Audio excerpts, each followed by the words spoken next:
네, 11월은 여러분들이 많이 알고 계시지만 6월 달이 호국 보훈의 달이었다면 11월도 호국 보훈의 달이라고 할 수 있는데요. 많고 많은 역사적인 날 중에 11월 17일을 우리 한국분들이라면 기억을 하셔야 됩니다. 그날은 1905년도에 을사늑약이 체결됐던 날임과 동시에 또 호국 선열의 날이라 해서 우리 독립운동가 분들과 우리 나라를 위해서 목숨 바치고 싸우셨던 조상님들을 기억하는 날인데요. 이날 우리 외교권을 빼앗겼던 을사늑약 체결일과 같이 겹침에 대해서 굉장히 가슴 아프지만 호국 보훈의 날이면서 우리 순국 선열분들을 기억하면서 또 을사늑약이 체결됐지만 을사늑약에 반대하면서 자결하시거나 또는 항소를 하시거나 아니면 신문을 통해서 많은 분들한테 대성 통곡을 하시는 분들 계셨다는 거 기억하시면 좋겠고요. 또 이제 11월 달에 있었던 많은 역사적인 날들을 SNS나 들려오는 주변 분들의 스토리를 통해서 여러분들이 좀 하나씩 차츰 알아가셨으면 좋겠습니다. 광주 11월 달 하면 오늘이 11월 첫날인데요. 이틀 뒤에 다가올 11월 3일은 1929년도에 있었던 광주 학생 항일운동이 있었던 날입니다. 그 사건은 이제 1929년 10월 30일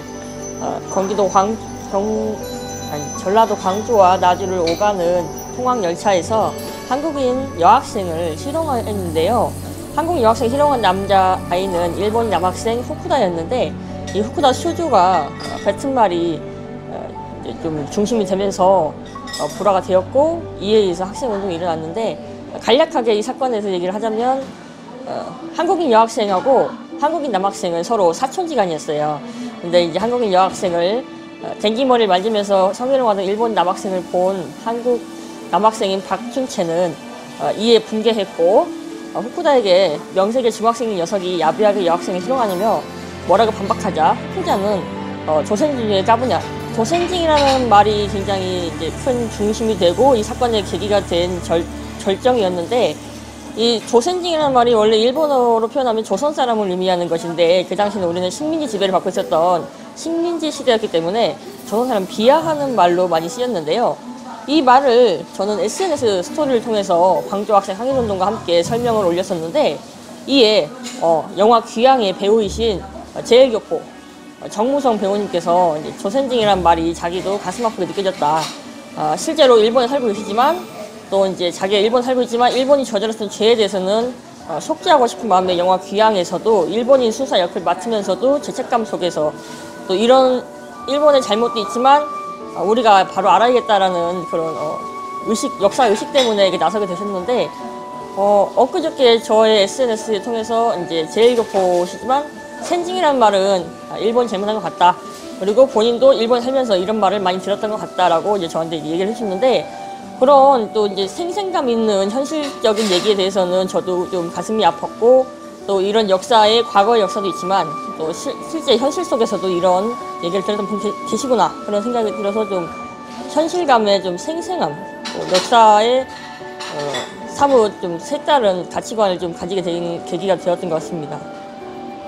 1929년도에 있었던 광주 학생 항일운동은 우리의 이제 3대 운동을 뽑히는 마지막 순서인데요.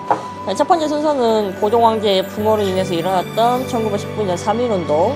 원래는 비폭력이었지만 학생들이 중심이 되었고 하지만 농어촌, 농민계로 넘어가면서 폭력운동 되었지만 우리나라의 대규모 시위였던 1919년도 3.1운동과 또 이후에 있었던 1926년 고종황제의 아들 숭종 황제의 부모로 인해서 일어났던 1926년 60만세 운동.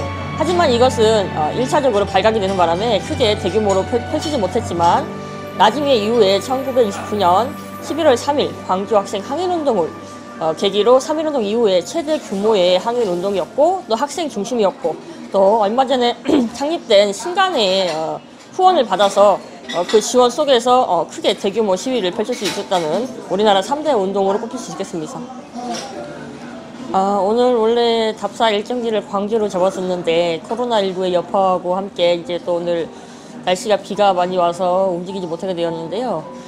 그런 부분에서는 굉장히 좀 아쉬움이 있고 이번에 이제 광주 학생 항일운동도 있었었고 또 이제 앞서 말씀하신 6월 민주항쟁이라든지 5.18 광주하면 5.18 민주항쟁이 가장 중심이 될 거예요.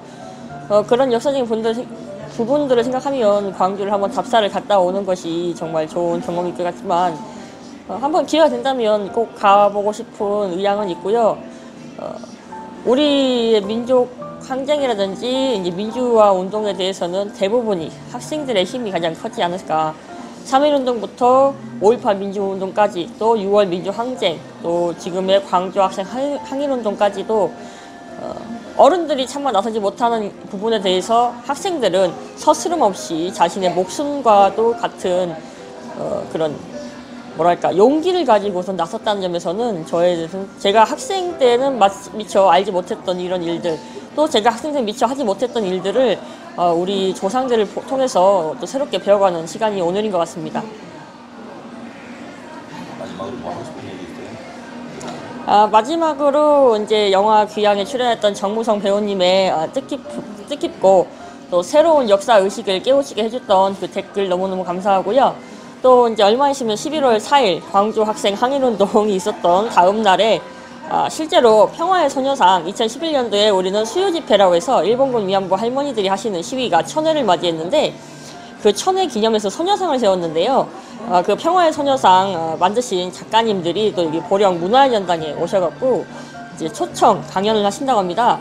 이 영상을 보신 많은 분들이 거기에 참석하셔서 소녀상 작가님들과 또 대화도 나누시고 또 작가님들 강연을 들으시고 또 소녀상에 대해서는 어떤 의미가 더 새겨져 있으며 소녀상을 만들게 된 계기가 무엇이고 또 이 소녀상을 통해서 또 이 소녀상이 바라는 점 이 부분에서 이제 넓게 보면 우리 역사가 어떻게 발전돼야 되고 앞으로는 우리가 어떤 역사 의식과 어떤 가치관으로 올바른 역사의 그런 길을 만들어 나갈 것인지 생각해 보시면 좋은 기회가 될 것 같습니다.